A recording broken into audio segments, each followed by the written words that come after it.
ঠিক আছে, তাহলে কোটা থর ডেজার্ট ডিস্ট্রিক্ট নয়, জয়সলমীর, বিকানের এরা সব হচ্ছে ডেজার্ট ডিস্ট্রিক্ট। তারপরে আমরা যেগুলো পড়লাম, তাহলে ত্রিশলা সম্পর্কে পড়তে হচ্ছে। কার মা যেন বললাম, এটা মহাবীরের মা। তারপরে পড়লাম আমরা লুম্বিনী, যেখানে জন্মগ্রহণ করেছে কে, গৌতম বুদ্ধ। আমি তার সুন্দর করে লাইন তৈরি করেছিলাম, বু লু কু সু বু। শুনেছ? শুনি? তুমি শোনো না, তোমাকে বলে দিচ্ছি, বু লু কু সু বু। ঠিক আছে, বু লু কু সু বু। ঠিক আছে, এই বু দিয়ে হচ্ছে বুদ্ধদেব। লুম্বিনীতে জন্ম। ঠিক আছে, লুম্বিনীতে জন্ম, কুশীনগরে মৃত্যু।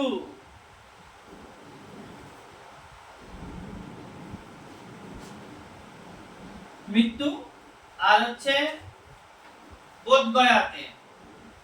বুদ্ধদেব, লুম্বিনী, কুশীনগর, বোধগয়াতে। প্রথমে ধর্মপ্রচার করেছিল আমাদের সারনাথে, না? বুলুকু, বুলুকু সু। ঠিক আছে, সু এখানে আসবে আবার, বুলুকু সু। ঠিক আছে, সু দিয়ে আমি সারনাথ করেছিলাম। সারনাথ কি করেছিল? ধর্মপ্রচার। তারপরে আরেকটা ভুল লাগিয়েছিলাম, বোধগয়াতে কি যেন করেছিল না, ঠিক মনে পড়ছে না। যাই হোক, এই হ্যাঁ সিদ্ধি লাভ করেছিল, যাই হোক, হ্যাঁ হতে পারে কিছু, ওটা যদি মনে পড়ছে না তো বলবো না। তাহলে বুলুকুসু, বুলুকুসু হচ্ছে বুদ্ধদেব।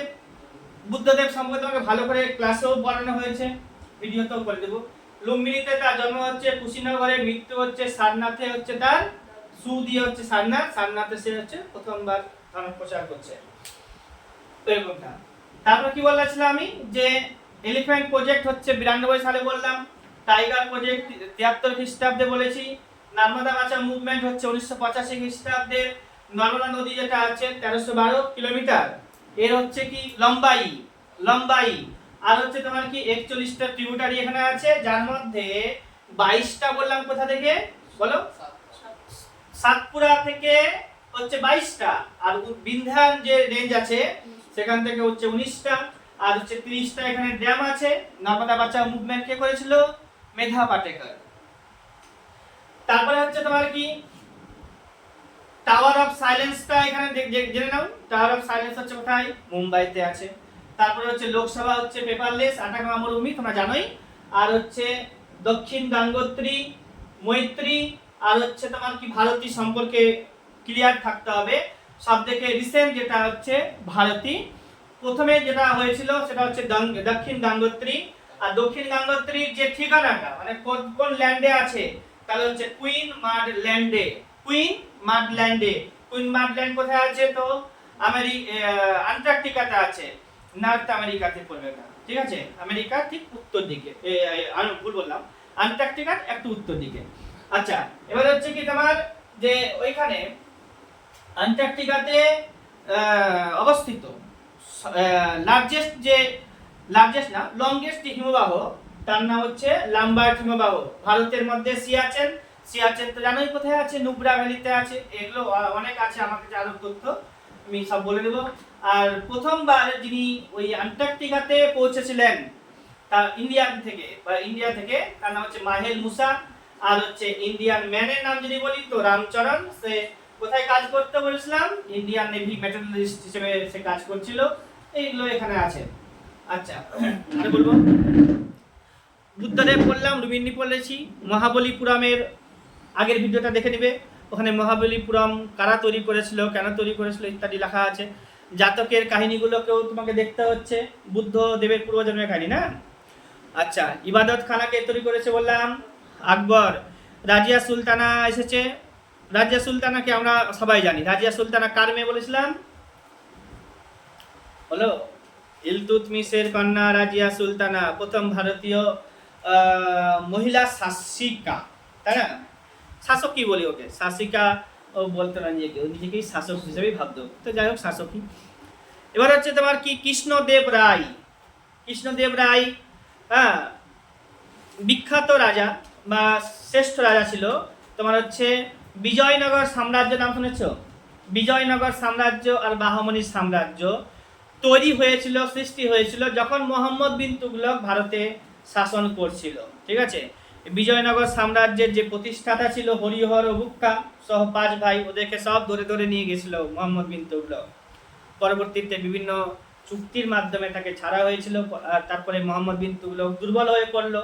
হ্যাঁ, শাসক হিসেবে দুর্বল হয়ে পড়ার কারণে দক্ষিণ ভারতে যে কর্ণাটকের রিজনটা আছে সেখানে বাহমনি সাম্রাজ্য আর বিজয়নগর সাম্রাজ্য, যাদের মধ্যে গ্যাপ ছিল প্রায় 10-11 বছরের গ্যাপ, বিজয়নগর সাম্রাজ্য তৈরি হচ্ছে 1336 খ্রিস্টাব্দে, আর হচ্ছে বাহমনি সাম্রাজ্য যেটা আছে 1347 খ্রিস্টাব্দে বাহমনি সাম্রাজ্যের স্থাপনা করছে আলাউদ্দিন বাহমান শাহ।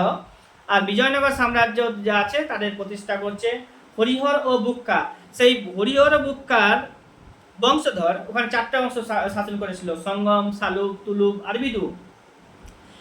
তুলুক যে বংশটা আছে সেখানকার রাজা হচ্ছে রাজা কৃষ্ণদেব রায়। এই রাজা কৃষ্ণদেব রায় এর শাসনকাল বলেছি আমি একটু আগে 1509 থেকে 1530 সাল পর্যন্ত। এবার হচ্ছে এই সময়কালে ভারতে দুটো রাজার নাম আমি বলবো এখানে। একটা হচ্ছে লোদি বংশের শেষ শাসক, নাম হচ্ছে যার সাথে বাবরের যে যুদ্ধ হয়েছিল পানিপথের প্রথম যুদ্ধ, তাই না, কি নাম ছিল তার? বাবর ও ইব্রাহিম লোদি। এই ইব্রাহিম লোদি হচ্ছে রাজা কৃষ্ণদেব রায়ের সমসাময়িক, আর বাবর মাত্র 4 বছর দেখতে পেয়েছিল। বা বাবরকে হ্যাঁ, কৃষ্ণদেব রায়ও প্রায় 30 সালের দিকে মারা গেছে, কারণ এর 1509 থেকে 30 সাল পর্যন্ত, আর বাবরও 30 সালে মারা যাচ্ছে। ওই জন্য এখানে প্রশ্ন জিজ্ঞাসা করে ফেলেছে সিএইচএসএল পরীক্ষাতে যে কৃষ্ণদেব রায় ওয়াজ দি কন্টেম্পোরারি অফ, অ্যান্সার হবে কি আমাদের? বাবর হবে। বাবরের জানোই চারটা যুদ্ধ ছিল, 26, 27, 28, 29। ঠিক আছে, তো ওইটা তোমাকে মনে রাখতে হচ্ছে। 30 খ্রিস্টাব্দে বাবর মারা যাবে। তারপরে এসেছে এখানে রাজিয়া সুলতানার প্রশ্নটা জিজ্ঞাসা করেছিলাম, বলে দিলাম রাজিয়া সুলতানা ইলতুৎমিশের কন্যা। ইলতুৎমিশ সম্পর্কে সুন্দর করে এর আগেও পড়িয়েছি, নোটস আছে আমার কাছে, পড়বে বাড়িতে গিয়ে নিয়ে। ফ্রেঞ্চরা এসেছে 64 খ্রিস্টাব্দে, 1664 খ্রিস্টাব্দে। ইংরেজরা ভারতে এসেছে কবে? ব্রিটিশ ইস্ট ইন্ডিয়া কোম্পানি ভারতে আসছে, কিন্তু ওরা যখন ভারতে আসবে না তখন কিন্তু শাসক হিসেবে আসবে না। কি আসবে?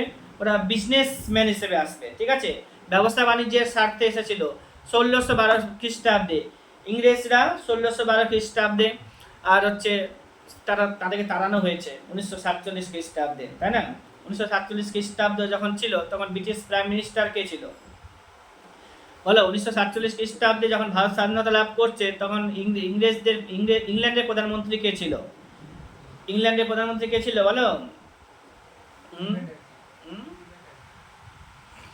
Clement Attlee. Very good, Clement Attlee.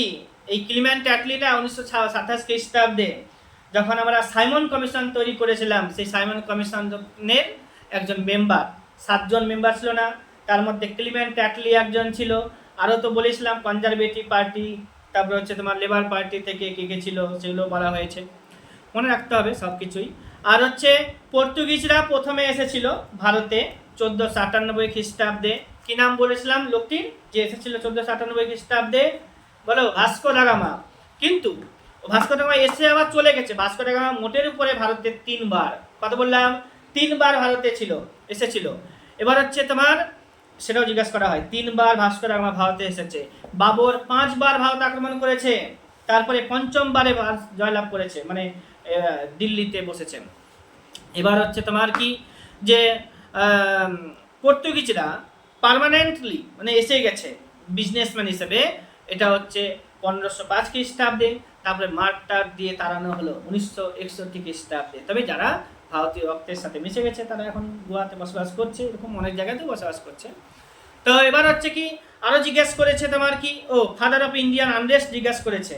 Father of Indian unrest কে? লোকমান্য তিলক, মানে বালগঙ্গাধর তিলক। কে বলেছিল তাকে? Valentine Chirol. তার একটা উক্তি এসেছে পরীক্ষাতে, জিজ্ঞাসা করেছে সিএইচএসএল পরীক্ষাতে, Swaraj is my birthright, I will have it. মানে স্বরাজ আমার জন্মগত অধিকার, আমি সেটাকে অর্জন করবই। এই বালগঙ্গাধর তিলক মারা যাচ্ছে কবে? তো 1920 খ্রিস্টাব্দে 1 আগস্ট, যে দিনটাতে আমরা অসহযোগ আন্দোলনকে চালু করেছিলাম। অসহযোগ আন্দোলন হচ্ছে নন কোঅপারেশন মুভমেন্ট আমরা বলি, অসহযোগ আন্দোলন। এই অসহযোগ আন্দোলনে প্রথমবার মহিলারা অংশগ্রহণ করেছেন। অসহযোগ আন্দোলনে প্রথমবার মহিলারা অংশগ্রহণ করেছে, স্ব ইচ্ছায় আন্দোলন করেছে। গান্ধীজি ছিল তাদের হেড। গান্ধীজি খিলাফত আন্দোলন করেছে 1919 খ্রিস্টাব্দে। খিলাফত আন্দোলনের যে মানে লিডার, সেখানেও গান্ধীজি রোল প্লে করেছে। আবার হচ্ছে অসহযোগ আন্দোলনেও গান্ধীজি, দুটোই গান্ধীজির হাত দিয়ে ধরে ছিল। ওটা মুসলিমদের আন্দোলন ছিল, কিন্তু গান্ধীজিকে মেম্বার করে রেখেছিল, এবং কি ওটা প্রধান মেম্বার হিসেবে রেখেছিল। দুটোকে একসাথে মার্চ করে দিয়ে গান্ধীজি হ্যাঁ আন্দোলনটাকে বেশ জমাট করে তুলেছিল। তারপরে কিছুদিন গেল 1922 খ্রিস্টাব্দে একটা ঘটনা ঘটেছিল, ছোট্ট একটা ঘটনা, চৌরি চৌরার ইনসিডেন্ট। তারপরে গান্ধীজি সেই আন্দোলন থেকে সরে গেল, মানে গান্ধীজি আন্দোলনটাকে তুলে নিল। এখানে অনেক যুক্তি তর্ক ইত্যাদি পাওয়া যাবে, দেখবে আমরা ওগুলো পার্টিকুলার ওই আন্দোলন যখন করবো তখন জানতে পারবো। ফাদার অফ ইন্ডিয়ান আনরেস্ট বলা হচ্ছে কাকে? লোকমান্য বালগঙ্গাধর তিলককে। ঠিক আছে, কে বলেছিল? ভ্যালেন্টাইন চিরল। এগুলো সবই জানতে হবে। এবার লোকমান্য তিলকের নাম আমরা আরও অন্যান্য আন্দোলনের সাথে পাবো। তারপরে হচ্ছে তাকে কোথায় কোথায় বনবাস দেওয়া হয়েছিল, মানে জেল, সেগুলোকে আমাদের জানতে হবে। 1920 খ্রিস্টাব্দে সে মারা যাচ্ছে, এগুলো আমাদেরকে জানতে হবে। পরীক্ষাতে কখন কি আসবে? এবার হচ্ছে কি মডেলে মিন্টো, যেটা রিফর্মস শুধুমাত্র জিজ্ঞাসা করেছে। মডেলে মিন্টো রিফর্মস, যেটা popularly known Indian council act 1909, 1909 খ্রিস্টাব্দের ইন্ডিয়ান কাউন্সিল অ্যাক্ট হিসেবে পরিচিত ছিল মডেলে মিন্টো। এইটুকুটাই জিজ্ঞাসা করেছে। আবার মডেলে মিন্টো থেকে আমরা কত কিছু জানি। 1909 খ্রিস্টাব্দে মডেলে মিন্টো, ঠিক আছে, বা মডেলে মিন্টো। মিন্টো ছিল লর্ড মিন্টো, ও ছিল ভারতের ভাইসরয়। আর মডেলে সে হচ্ছে ভারত সচিব। বলেছিলাম আমরা যে ভারত সচিব ভারতে থাকে না, কোথায় থাকে? তো ইংল্যান্ডে থাকে। ওই ভারত সচিবের দ্বারাই ইংল্যান্ডের যে হাউস অফ কমন্স আর হাউস অফ লর্ডস আছে, এই যে যোগাযোগের মাধ্যম, ভারতে কি করছে ভারতের ভাইসরয়, আর হচ্ছে ইংল্যান্ডের হাউস অফ লর্ডসে বা হাউস অফ কমন্সে কীভাবে খবরটা পৌঁছাবে, তার কাজ করছে কে? ভারত সচিব। ভারত সচিব ভারতে থাকে না, ইংল্যান্ডে বসে থাকে। গভর্নমেন্ট অফ ইন্ডিয়া অ্যাক্ট থেকে জিজ্ঞাসা করেছে, 1935-এর যেটা এসেছিল সেখান থেকে জিজ্ঞাসা করেছে। ওখান থেকে জিজ্ঞাসা করেছে যে ভারতে যে প্রভিন্সিয়াল অটোনমি আর হচ্ছে কি ডায়ার কি, ঠিক আছে। তো এই দুটো কাজ আছে। প্রভিন্সিয়াল অটোনমি কোথায় করেছিল? সেন্ট্রাল স্টেটে, ওগুলো জিজ্ঞাসা করেছে। এখানে জিজ্ঞাসা করেছে যে ফেডারাল যে ফর্ম অফ গভর্নমেন্ট ভারতে দেখা যায় গিয়েছিল 1935 খ্রিস্টাব্দে, সেটা 1935 খ্রিস্টাব্দে আইনের পর থেকে। এবার হচ্ছে কি আরো জিজ্ঞাসা করেছে জিওগ্রাফি থেকে। কে না পারবে এগুলো প্রশ্ন করতে? হীরাকুদ বাঁধ মহানদীতে আছে। তারপরে হচ্ছে কি যে অপ্সরা হচ্ছে ভারতের মধ্যে সবথেকে প্রাচীনতম রিসার্চ সেন্টার, রিসার্চ রিঅ্যাক্টর। অপ্সরা ফার্স্ট রিঅ্যাক্টর, ভারতের প্রথম রিঅ্যাক্টর যদি বলা হয় তাহলে হচ্ছে অপ্সরা নাম। এটা পরীক্ষা এগুলো জানতেই হয়, বাচ্চার বয়সে আমরা শিখেছিলাম। তো গ্রিন হাউস গ্যাস কোনগুলো গ্রিন হাউস গ্যাস নয়, সেগুলো জিজ্ঞাসা করা হবে। তুমি যেগুলো জানো সেগুলোই পরীক্ষাতে হয়তো আসবে না, যদি জানো না সেগুলো তো আসবে, এরকমটাই। তারপরে হচ্ছে তোমার কি এবার গোদাবরী নদীর অরিজিনটা জিজ্ঞাসা করেছে। ব্রহ্মগিরি পাহাড় আছে, ঠিক আছে। তো এটা হচ্ছে তোমার কি মহারাষ্ট্রতেই পড়বে ব্রহ্মগিরি পাহাড়। ওখানে ত্রিম্বক নামে একটা চূড়ার মতো আছে, ওইখান থেকে এটা উৎপত্তি লাভ করবে, ঠিক আছে। এবার হচ্ছে এটা নাসিক ডিস্ট্রিক্টে পড়বে, ওই জন্য পরীক্ষাতেও জিজ্ঞাসা করা হয় বারবার। নাসিক গোদাবরী নদীর তীরে অবস্থিত। অ্যানসেন্ট ইন্ডিয়াতে তুমি দেখে থাকবে যে যখন 1600 মহাজন পদ ছিল, ভারতে যতগুলো মহাজন পদ ছিল 16টা, তার মধ্যে সব থেকে দক্ষিণে অবস্থিত যে মহাজন পদ তার নাম হচ্ছে অসমক। সেটা গোদাবরী নদী যে আছে তার তীরে অবস্থান করছিল। অসমক ভারতের 16টি যে মহাজন পদ আছে তার মধ্যে সব থেকে দক্ষিণ দিকে অবস্থিত যে মহাজন পদ তার নাম হচ্ছে কি অসমক। এটা গোদাবরী নদীর তীরে অবস্থিত, গোদাবরী নদীর তীরে অবস্থিত। ওইখানে নাসিক মহানদী, ওখানে ব্রহ্মগিরি নামে একটা পাহাড় আছে, আরো কিছু আছে। জায়গাটা আমি তো লিখে রেখেছি, তোমাদের হচ্ছে অনেক প্রত্যেকটা পিক। গোটা ইন্ডিয়াতে যতগুলো পাহাড় আছে, যতগুলো মালভূমি আছে, যতগুলো পর্বত আছে, তাদের শৃঙ্গ আছে, কে কার উপরে অবস্থান করছে, সব থেকে দক্ষিণে কোনটা আছে, দক্ষিণ থেকে শুরু করে একদম আমি নর্থে চলে যাবো, ঠিক আছে। পরপর সাজিয়ে আমি রেখেছি, ওগুলোকে তোমাদেরকে একটা ভালো করে মুড দিয়ে সবাই থাকবে, সুন্দর করে বুঝিয়ে দেবো, শিখে নিতে হবে। কার্ডামম হিলস বলো, নীলগিরি হিলস বলো, যত যা আছে, তাহলে হিল থেকে যতই প্রশ্ন আসুক না কিচ্ছু হারাবে না, সব পারবে। তারপরে হচ্ছে কি তোমার যে ওয়ার্ল্ডের বেশ কিছু জিকে এসেছে এখানে, হ্যাঁ, তার মধ্যে এখানে একটা দিয়েছে, যেমন হচ্ছে প্যাসিফিক ওশেন। আমরা সবাই জানি, ছোটবেলা থেকে পড়ে এসেছি, ভারতে পৃথিবীর মধ্যে সব থেকে গভীরতম মহাসাগরের নাম কি? প্রশান্ত মহাসাগর। এখানে একটা মারিয়ানা ট্রেঞ্চ আছে, ভারতেও আবার আছে বেশ কিছু, সুমাত্রা খাল না, এটা ভারত মহাসাগরে আছে। এবার আরো এসেছে কোটার ব্যাপারটা বললাম একটু আগে, কোহালাম বিচ তামিলনাড়ুতে আছে। আর হচ্ছে তোমার কি যে ইকুয়েডরকে ক্রস করলে যে একদিনের ব্যাপারটা আছে না, অ্যাড হয়, হ্যাঁ, কমে যায়। আমি তোমাদেরকে একদিন পড়িয়েছিলাম যে বেরিং প্রণালী বলে একটা প্রণালী আছে, যেখান থেকে রাশিয়া আর হচ্ছে তোমার ওই রাশিয়া আর হচ্ছে ওই জায়গাটা হচ্ছে আলাস্কা, মানে আলাস্কা হচ্ছে তোমার কি নর্থ আমেরিকাতে পড়বে একটা কান্ট্রি।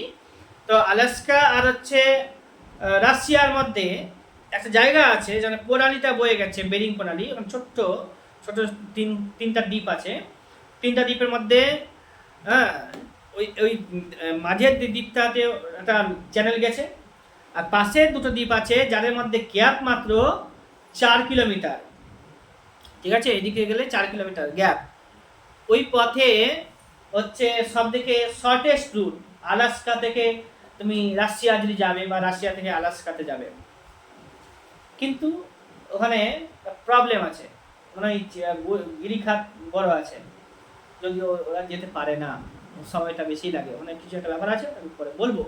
আবার হচ্ছে তোমার কি আরও আছে অনেক জায়গায় অনেক রকমের ব্যাপার আছে, আমি এটাও স্টাডি করছি এখন, যে গোটা বিশ্বে বা ওয়ার্ল্ডে যতগুলো তোমার হচ্ছে বে আর হচ্ছে তোমার কি উপসাগর যেগুলো আছে, চলছে আলোচনা, বেশি জানতে হবে না। আমাদের যারা পরীক্ষার জন্য শুধুমাত্র পড়াশোনা করবে তারা শুধুমাত্র 10খানা জানবে, 10খানা জানলেই অনেক, ঠিক আছে। ছোটোখাটো সাগর টাগর প্রণালী টনালী ইত্যাদি, আর যারা জানার জন্য করবে তাদের তো বেশি জানতেই হবে। কোভালাম বিচ কেরালাতে আছে, কোভালাম বিচটিকেও জিজ্ঞাসা করা হয় যে কোভালাম বিচ কোথায় আছে, আর সব বিচগুলো কোথায় আছে। তারপরে হচ্ছে ঝাড়খণ্ডের সিন্ধি বলে জায়গা আছে, ইউরিয়ার ভান্ডার ওটা, ঠিক আছে, মানে ইউরিয়ার ভান্ডার, ইউরিয়াতে ভান্ডার না, ইউরিয়া ওখান থেকে প্রডিউস করা হয় ভালো আছে ওটা। আর হচ্ছে ক্রপ রোটেশন ওটা হচ্ছে আবার কনসেপচুয়াল প্রশ্ন আছে, যে ক্রপ রোটেশন করতে গেলে মানে কৃষি ব্যবস্থা সম্পর্কে একটু জানতে হবে ওটাই। আর হচ্ছে তোমার পলিটিক্স থেকে জিজ্ঞাসা করেছে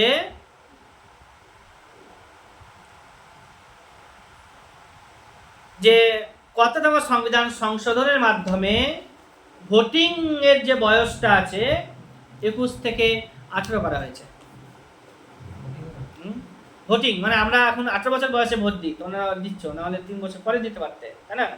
তো কততম সংবিধান সংশোধনের মাধ্যমে ভোট দানের বয়সটাকে কমানো হয়েছে, 21 থেকে 18 করানো হয়েছিল, জিজ্ঞাসা করেছে।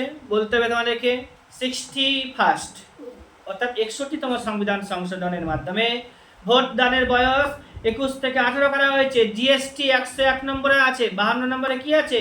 অ্যান্টি ডিফেকশন ল, প্রভিডেন্ট আজ দেখবে, হ্যাঁ, অ্যান্টি ডিফেকশন ল 52 নম্বরে আছে। 61তে ভোট দানের বয়স 21 থেকে কমিয়ে কত করা হয়েছে? 18 করা হয়েছে। তারপরে হচ্ছে তোমার কি 42তম সংবিধান সংশোধন, যেটাকে মিনি কনস্টিটিউশন বলা হয়, আবার 44তম সংবিধান সংশোধন করা হয়েছিল কয়েক বছর পরেই, 2 বছর পরে, 76, 77, 78, হ্যাঁ। এবার 42তম সংবিধানকে মিনি কনস্টিটিউশন বলা হচ্ছে কেন? মানে অনেকগুলো কাজ হয়েছিল। তারপরে হচ্ছে তোমার কি ওইখানে লোকসভার যে আয়ুষ্কাল 5 বছর থেকে 6 বছর করা হয়েছে, 44তমতে 6 বছর থেকে 5 বছর করা হয়েছে, এগুলোকে মনে রাখতে হবে। আর কি হয়েছিল 42তমতে? হ্যাঁ, যে আমাদের যে কি পড়েছিলাম, যেটা মৌলিক কর্তব্য, আজকের আলোচনা সন্ধ্যার সময় ডিপিএসপির উপরে একটা আমি টপিক করে দেবো তৈরি। আর ডিপিএসপির পরে অবস্থান করছে কি নাম? 51A আর্টিকেল পার্ট 4A কি? কর্তব্য, ডিউটি। এই ডিউটিটা মূল সংবিধান যখন লেখা হয়েছিল সেই সময় ডিউটি ছিল না। পরবর্তীতে 42তম সংবিধান সংশোধনের সময়ে শরণ সিং কমিটির সুপারিশে 1976 খ্রিস্টাব্দে একটা নতুন পার্ট নিয়ে আসা হলো, একটা নতুন আর্টিকেল নিয়ে আসা হলো, যেটা হচ্ছে পার্ট 4A। একটা আর্টিকেল নিয়ে আসা হলো 51A, নিয়ে এসে ডিপিএসপি কর্তব্যকে অর্থাৎ ডিউটিকে সংবিধানে অন্তর্ভুক্ত করা হলো। সেই সময়ে শরণ সিং কমিটি গঠন করা হয়েছিল। শরণ সিং কমিটির সুপারিশে 10টি মৌলিক কর্তব্যকে ভারতের সংবিধানে যুক্ত করা হয়েছিল। পরবর্তীতে 86তম সংবিধান সংশোধন, তাই না, 2002 সালে আরো একটা মৌলিক কর্তব্যকে যোগদান করা হয়েছে। এখানে বলা হয়েছিল কি 14 বছর বয়স্ক, 6 থেকে 14 বছর বয়সে যদি শিশু টিশু থাকে তাদেরকে কি করতে হবে? স্কুলে ভর্তি করতে হবে। হ্যাঁ, এবার হচ্ছে কি এটাকে আবার অধিকারেও নিয়ে আসা হয়েছে, অধিকারও দিয়ে দেওয়া হয়েছে। এখন তো শিক্ষা হচ্ছে মৌলিক অধিকার। ভারতের সংবিধানের যে সংবিধানে অবস্থিত, মানে সংবিধান রাখা হয়েছে একটা চ্যাপ্টার না পার্ট, সেই পার্টটা হচ্ছে তোমার কি পার্ট 3 মৌলিক অধিকার। 12 থেকে 35 নম্বর পর্যন্ত সেখানে ধারা আছে। এই সেখানে 21 নম্বরের এই যে ধারাটা আছে ওটা হচ্ছে শিক্ষার অধিকার, তাই না? শিক্ষার অধিকার মৌলিক অধিকার, শিক্ষার অধিকার এখন মৌলিক অধিকার। সম্পত্তির অধিকার আগে ছিল মৌলিক অধিকার, সম্পত্তির অধিকারগুলোকে এখন মৌলিক অধিকার থেকে সরিয়ে দেওয়া হয়েছে, ওটাকে এখন লিগাল রাইট করা হয়েছে, যেটা এখন 300 নম্বরের এ নম্বর আর্টিকেলে আছে। কত নম্বর বললাম? 300 নম্বরের এ নম্বর আর্টিকেলে আছে সম্পত্তির অধিকার এখন লিগাল রাইট হিসেবে আছে, অর্থাৎ আইনি অধিকার হয়ে গেছে, তাই না? ওইটা আগে ছিল মৌলিক অধিকার 31 নম্বর ধারাতে ছিল, সেই 31 নম্বর ধারাটাকে রিপিল করে দেওয়া হয়েছে। ওটা মনে হয় কত আর্টিকেল, ওটা হচ্ছে সংবিধান সংশোধনী হচ্ছে কত 44তম সংবিধান সংশোধন, 44তম সংবিধান সংশোধন 1978 সালে। ঠিক আছে, 1978 খ্রিস্টাব্দে 44তম সংবিধান সংশোধনের মাধ্যমে মৌলিক সম্পত্তির অধিকারকে মৌলিক অধিকারের তালিকা থেকে সরিয়ে নিয়ে গিয়ে 300 নম্বরের এ নম্বর আর্টিকেলে অন্তর্ভুক্ত করা হয়েছে। সেই 300 নম্বরের এ নম্বর আর্টিকেল যেটা আছে না, ওটা এখন পার্ট 12 এর আন্ডারে রয়েছে। ঠিক আছে, পার্ট 12 আছে আমাদের কি বললাম যে সম্পত্তির অধিকার। ঠিক আছে, খুব সুন্দর করে মনে রাখতে হবে। মনে আমার আছে না?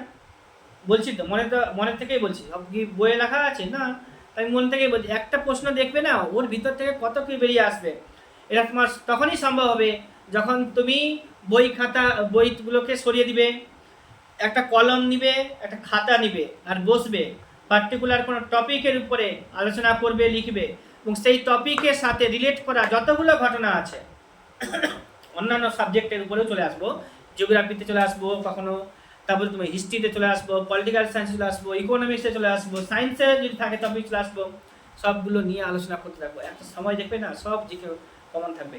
আর তোমার হচ্ছে কমন তো ব্যবহার করে না, তুমি পড়ে থাকতে গেলে সবই পারবে, কনসেপ্ট ক্লিয়ার হবে।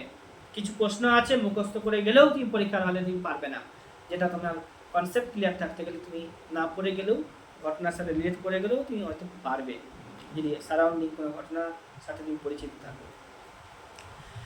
এগুলো এসেছিল। তারপরে হচ্ছে কি তোমার পলিটিক্যাল সায়েন্স থেকে আমি একটু হালকা বলে দিলাম। এবার হচ্ছে কি অর্থ কমিশন যেটা আছে, অর্থ কমিশন এটা হচ্ছে তোমরা জানোই সবাই 280 নম্বর ধারাতে আছে। এখন পর্যন্ত 15 একটা 16টা অর্থ কমিশন তৈরি হয়েছে। 16টা অর্থ কমিশনের মধ্যে লাস্ট যে কমিশনটা তৈরি করা হলো, এটা চালু করা, এই কমিশনটা এখন চালু হয়নি, 25 থেকে 30 সাল পর্যন্ত তার টার্ম থাকবে। এখন চলছে 15তম অর্থ কমিশনটা রানিং আছে এনকে সিং এর। তারপরেরটা যে 16তম অর্থ কমিশন, সেই নামটা বলেছিলাম, কি বলেছিলাম, ওয়াইবি রেড্ডি, না ওয়াইবি রেড্ডি অন্য 14, ওই যে নীতি আয়োগ থেকে আসলো না লোকটি, তার নাম কি? 16তম অর্থ কমিশনের চেয়ারম্যান কে, 15তম অর্থ কমিশনের চেয়ারম্যান কে, 13তম অর্থ কমিশনের চেয়ারম্যান কে, এগুলো সব সময় মনে থাকতে হবে, সব সময় মনে রাখবে। ঠিক আছে, আজকে যেটা আমি এখানে আলোচনা করলাম এটা হচ্ছে তোমার একদিনে 25খানা প্রশ্ন ছিল, 25খানা, 2-3টা সেটে পরীক্ষা হয়েছিল, তো 2-3টা সেটে 2-3টা শিফটে পরীক্ষা হয়েছিল, সবগুলো এখানে জিজ্ঞেস করেছে, একসাথে মার্চ করে দিয়েছে। আমরা তোমায় বললাম 73তম সংবিধান সংশোধন জিজ্ঞাসা করেছে, জানো তো কিসের সাথে যুক্ত? পঞ্চায়েতি রাজের সাথে যুক্ত। 73তম, 74তম হচ্ছে মিউনিসিপ্যালিটির সাথে যুক্ত আছে। এগুলোকে আমরা আমাদের শিডিউল যে আছে, শিডিউল 12টা শিডিউল আছে, একাদশ আর দ্বাদশ শিডিউলে আমরা রেখেছি। একাদশে রেখেছি পঞ্চায়েতকে, দ্বাদশে রেখেছি কাকে? মিউনিসিপ্যালিটি বা পৌরসভাকে। তো ওগুলো এখানে আছে। আমাদের যে ভারতের সংবিধানে যে পাওয়ার অ্যান্ড ফাংশনগুলোকে কয়টা লিস্টের মধ্যে ভাগ করেছে? 3টা লিস্টের মধ্যে ভাগ করেছে বলেছিলাম না? একটা হচ্ছে সেন্ট্রাল লিস্ট, একটা হচ্ছে কনকারেন্ট লিস্ট, একটা হচ্ছে স্টেট লিস্ট। তো সেন্ট্রাল লিস্টে কতগুলো বিষয় আছে, সাবজেক্ট আছে, তো 100টা পড়িয়েছিলাম। এবার হচ্ছে স্টেট লিস্ট যেটা ছিল আগে 66টা, এখন হয়ে গেছে 61টা। তারপর হচ্ছে কনকারেন্ট লিস্ট, আগে ছিল 52টা, না আগে ছিল 47টা, এখন হয়ে গেছে 52টা। তো এগুলোর উপরে প্রশ্ন হয়।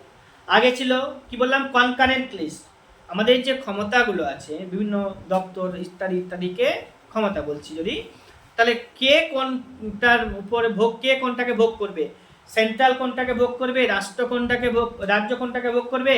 আর হচ্ছে কনকারেন্ট লিস্টে থাকবে 2 বা ততোধিক রাজ্য, অথবা তার সাথে যোগদান থাকবে রাষ্ট্রের যুগ্ম তালিকা। কনকারেন্ট লিস্ট হচ্ছে যুগ্ম তালিকা, আর হচ্ছে স্টেট লিস্ট হচ্ছে রাজ্যের বিষয়, রাজ্য তালিকা। সেন্ট্রাল লিস্ট হচ্ছে কেন্দ্রের বিষয়, কেন্দ্রীয় তালিকা। মনে রাখতে হবে এখান থেকে প্রশ্ন হতেই আছে, হয়েই যায়, বারবার হয়, ঠিক আছে? ওই জন্য যেটা কেন্দ্রীয় লিস্টের কথা বলছি, ওখানে 100টা বিষয় আছে প্রেজেন্ট, 100টি সাবজেক্ট আছে। আগে ছিল 97টা, কথা বললাম 97টা, এখন আছে 100টি। যদি বলি স্টেট লিস্টের কথা বলি, আগে ছিল 66টা, এখন হচ্ছে তোমার কত? 61টা। আগে ছিল কনকারেন্ট লিস্টে 47টা, 47টা, এখন হচ্ছে 52টা। ঠিক আছে, মনে রাখতে হবে।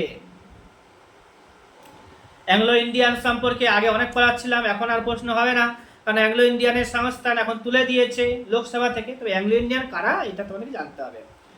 এখানে প্রশ্ন যেটা এসেছিল, president can nominate 2 Anglo Indians as the members of Lok Sabha. রাজ্যসভাতে নাই এগুলো সংরক্ষণ, লোকসভাতেই সংরক্ষণ আছে। রাজ্যসভাতে এসসি এসটিদের জন্য সংরক্ষণ নাই, লোকসভাতে আছে, তাই না? তো এবার রাজ্যসভাতে সংরক্ষণ আছে ওইটাই যে তোমার হচ্ছে ক্লাসের উপরে ডিপেন্ড করে, হ্যাঁ, লিটারেচার আর সায়েন্স আর সোশ্যাল সার্ভিসের উপরে ডিপেন্ড করে।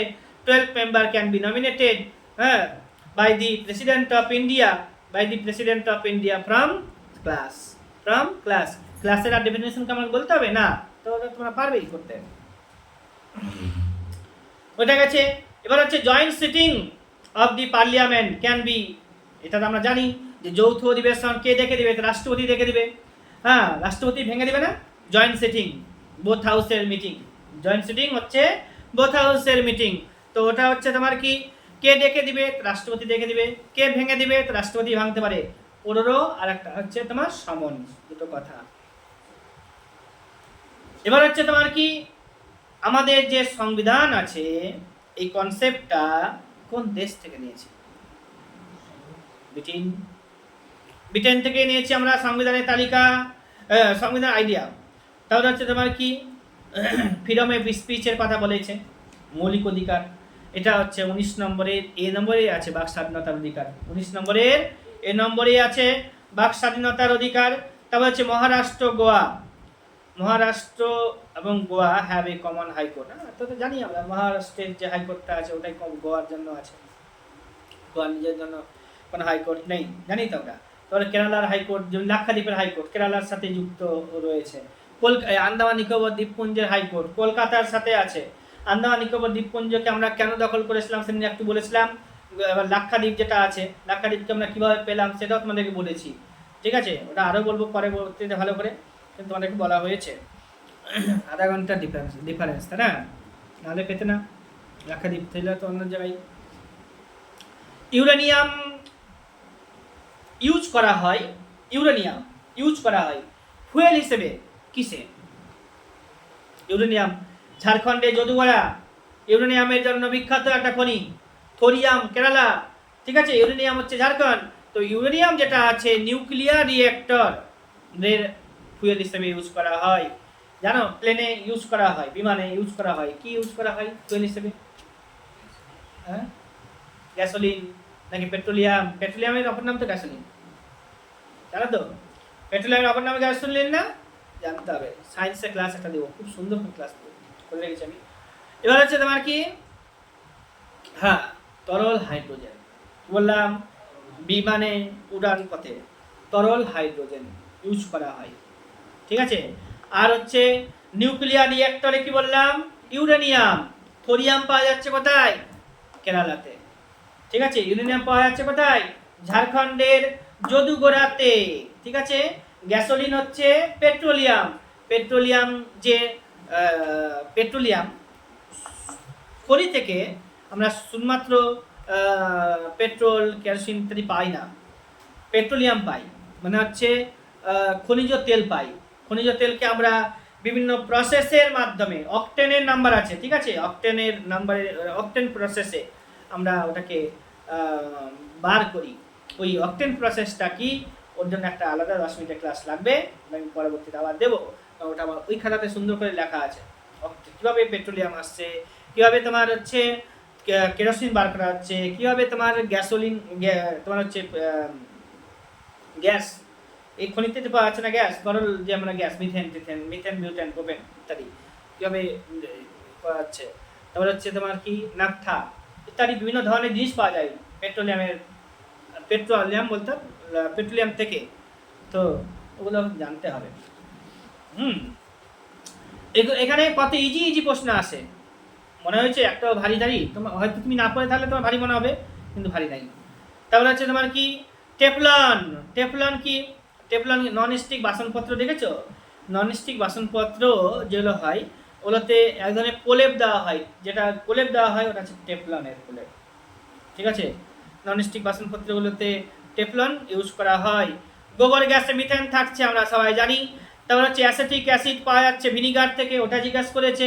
হ্যাঁ, কটন, কটন আচ্ছা, the fibre least from to catch fire.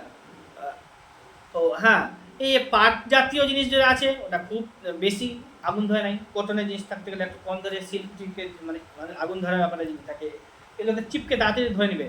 Cotton থাকতে গেলে একটু সময় নেবে, ধরলে অবশ্য ছাড়বে না, কিন্তু সময় নাই, ওটাই লিস্ট প্রন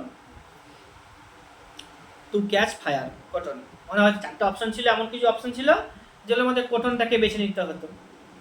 কাগজ থেকে কটন কম, লিস্ট প্রন, তাই না, এরকমটা। এগুলো এসেছে সায়েন্সের উপরে প্রশ্ন। গোল্ড যেটা আছে না, 18 ক্যারেটের গোল্ড যদি বলি, ওখানে কত শতাংশ সোনা থাকে? মনে রাখো একটা অঙ্ক আছে, যদি 6 ক্যারেটের নাও তাহলে 25% গোল্ড পাবে, যদি 12 ক্যারেটের নাও তাহলে 50% সোনা পাবে, 18 ক্যারেটের নাও তাহলে 75% সোনা পাবে, যদি 24 ক্যারেটের নাও 100%। ক্লিয়ার আছে? হ্যাঁ, 22 ক্যারেট একটু কম, একটু মিশানো থাকছে পার্সেন্ট। তোমার বললাম 6-এ 25, 12-তে 50, 18-তে 75, আর হচ্ছে 24-এ 100, ঠিক আছে। ওগুলো সোনার দোকানদাররা বেশি জানবে, আমি তো অল্প জানি। এবার হচ্ছে তোমার কি, এবার 22 ক্যারেটে খাত না দিলে আবার সোনা মজবুত হবে না, ওই জন্য দিতে হয়, বলে দেয় 22 ক্যারেটের জিনিস আছে। পোলিও ভাইরাস জাতীয় রোগ, হ্যাঁ, পোলিও, টিবি ব্যাকটেরিয়া ঘটিত রোগ। তো যেগুলো ব্যাকটেরিয়া ঘটিত রোগ, যেগুলো হচ্ছে ভাইরাস ঘটিত রোগ, যেগুলো হচ্ছে প্রোটোজোয়া ঘটিত রোগ, এই যে রোগগুলো আছে, ভাইরাসের চ্যাপ্টারটা আমার দেওয়া হয়েছে, ওইটাকে সব সময় মুখস্থ রাখতে হবে। অনেক খাটতে হয় চাকরি পেতে গেলে, অনেক খাটতে হয়, না কাটতে গেলে তোমার একটু একটু করে কমে যাবে নম্বর। এবার হচ্ছে তোমার কি, হ্যাঁ, এগুলো এই সায়েন্স থেকে জিজ্ঞাসা করেছিল। সেরিকালচার জিজ্ঞাসা করেছে, সেরিকালচার জিজ্ঞাসা করেছে, আয়োডিনের ব্যাপারটা জিজ্ঞাসা করা হয়েছে।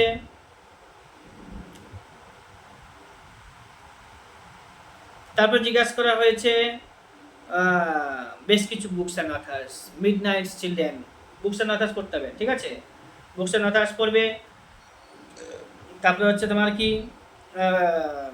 মিডনাইট চিলড্রেন জানো কার লেখা? সালমান রুশদির নাম শুনেছো? সালমান রুশদির লেখা বই হচ্ছে যেগুলো আছে দি গোল্ডেন হাউস আর মিডনাইট চিলড্রেন। তো মিডনাইট চিলড্রেন সালমান রুশদি 1981 খ্রিস্টাব্দে, দি গোল্ডেন হাউস হচ্ছে 2017 সালে রচনা করেছিল বা লিখেছিল।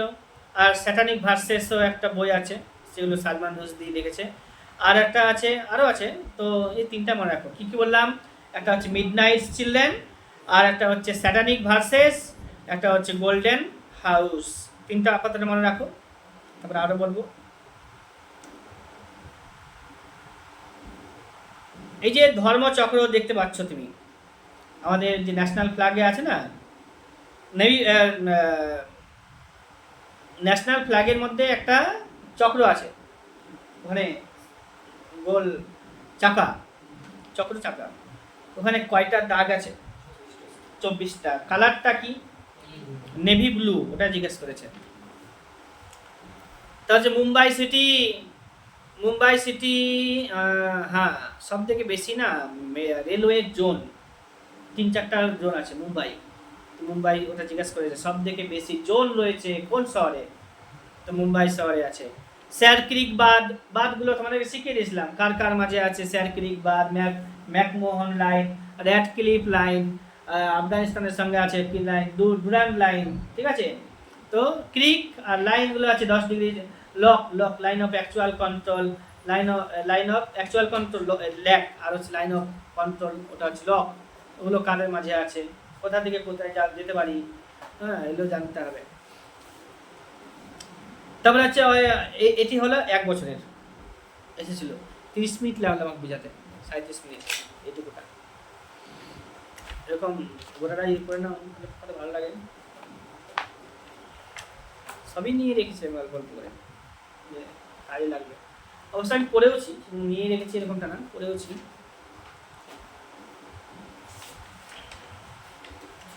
ঠিক আছে, অঙ্ক করিনি, তারপর আবার কিছু করবো। 5টা হয়নি না, এটা